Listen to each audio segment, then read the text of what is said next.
Graça e paz, queridos. Me peguei pensando hoje sobre minha mãe. Quando eu era criança, ela pegava eu e meu irmão, colocava no quarto e montava o flanelógrafo e passava para nós histórias da Bíblia, conhecimento do Evangelho, do Antigo Testamento e do Novo Testamento. E é interessante que isso vem à minha memória quando hoje se fazem perguntas inquietantes como: o que fazer para que nossos filhos e netos ouçam falar de Jesus e sejam salvos por Ele? Os nossos amigos possam ouvir Jesus? Como fazer o Evangelho atravessar gerações? Essas perguntas não inquietam somente as pessoas de hoje, inquietava também o coração de Paulo. Paulo foi preso na ilha de Mamertino, a segunda prisão, aonde ele não iria mais sair. E ali ele lembrou de Timóteo, seu filho na fé, e começou a escrever a sua segunda carta a ele. E no primeiro momento ele lembrou a Timóteo a fé que ele havia herdado de sua mãe, de sua avó, em Jesus, e que agora ele deveria passar aos irmãos da igreja de Éfeso como a recebeu. Ele traz à memória o seu próprio testemunho. Paulo, ele compartilha com Timóteo que ele foi perseguidor da igreja e foi transformado em apóstolo aos gentios, e que Jesus, o mesmo Jesus que o alcançou, o discipulou, de maneira que todo o ensino que ele tinha recebido de Jesus, ele repassou a Timóteo, e que Timóteo deveria repassar a outros. Paulo também, ele desafiou Timóteo a vivenciar os valores do reino, apesar de toda a circunstância de perseguição externa, apesar das crises e divisões dentro da igreja, de heresias pelas quais ele estava passando. Ele deveria investir no que era mais importante para Cristo. Ele deveria fugir de situações e atividades inúteis.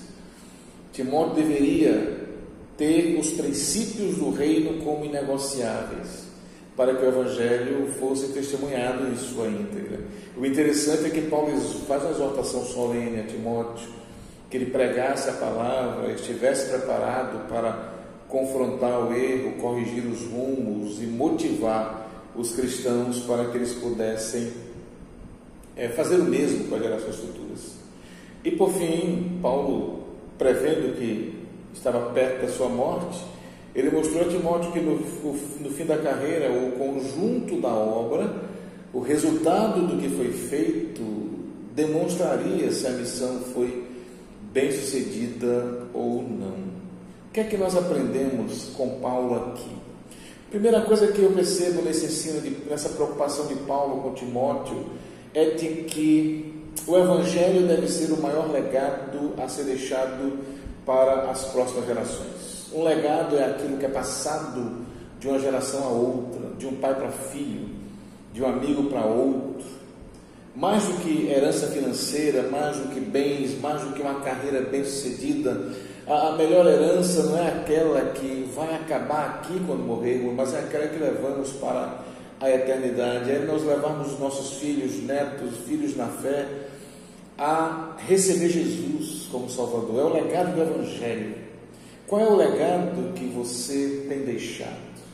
A Bíblia nos diz, quanto a você, porém, permaneça nas coisas que aprendeu e das quais tem convicção, pois você sabe de quem o aprendeu.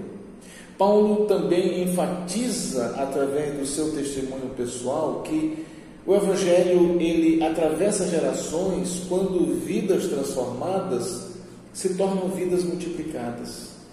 Ou seja, tudo o que Jesus fez por mim e por você, desde a nossa conversão, deve ser compartilhado, testemunhado com os amigos, com os colegas de trabalho, com os colegas de escola, com os filhos, com os netos, com a esposa.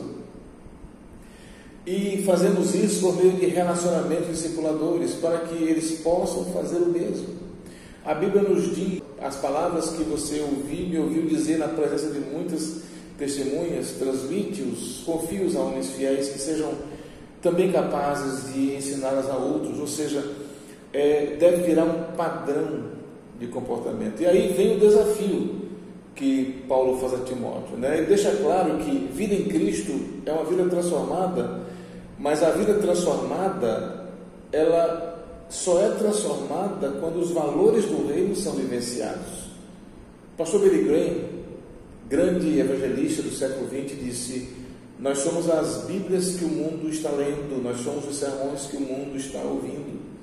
Em outras palavras, ele estava dizendo que eu preciso pregar, mas eu preciso vivenciar aquilo que eu estou pregando. Paulo vai dizer isso a Timóteo mais na frente: mas você tem seguido de perto o meu ensino, a minha conduta, o meu propósito, a minha fé, a minha paciência, o meu amor, a minha perseverança. E é interessante que na exortação solene que ele faz a Timóteo, Paulo está ensinando que a palavra de Deus ela deve ser pregada, mas esse ato deve ser seguido pela conduta.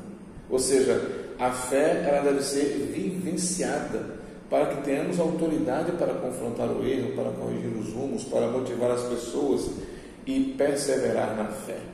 Quando o profeta Abacuque diz: o justo viverá da sua fé, ele está querendo dizer: o justo vivenciará a sua fé.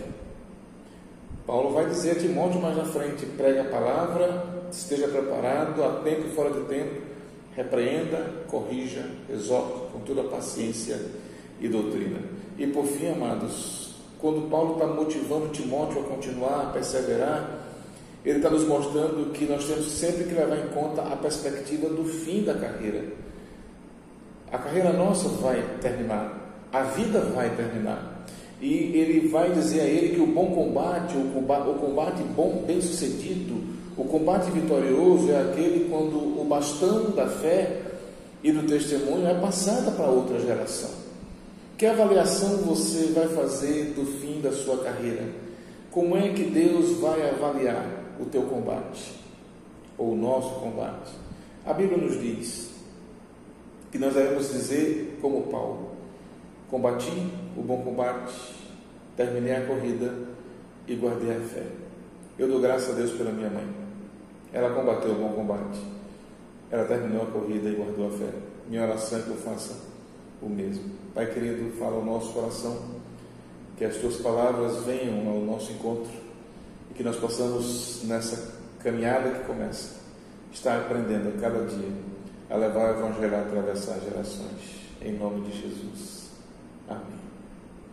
A paz, queridos.